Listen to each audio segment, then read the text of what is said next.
যাদের হাতে mobile banking আছে, যাদের হাতে ক্রেডিট কার্ড আছে, তারা তাদের এই কন্ট্রোল করতে না পারার কারণে মাস শেষে কিন্তু বড় ধরনের কষ্টের মধ্যে পড়ে যান। ছেলেমেয়েদের পড়াশোনার খরচও অনেকে কন্টিনিউ করতে পারে না। এরকম আমি দেখেছি। একটা অফার চলল, একটা ফ্রিজ কিনে ফেলল।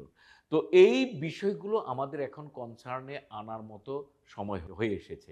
এটা আমাদের মানসিক রোগের বা মানসিক স্বাস্থ্য বিষয়ক কেন সমস্যা? এটা একটা সমস্যা এইজন্য যে আমরা যে আচরণগত বিভিন্ন রকমের কাজ করি, সেখানে আচরণগত বিভিন্ন সমস্যার কথাও আমরা বলি। সেখানে যদি পিছনে কোনো একটা ডিজিজ থাকে, তাহলে সেটা ট্রিটমেন্ট করতে ওইভাবে।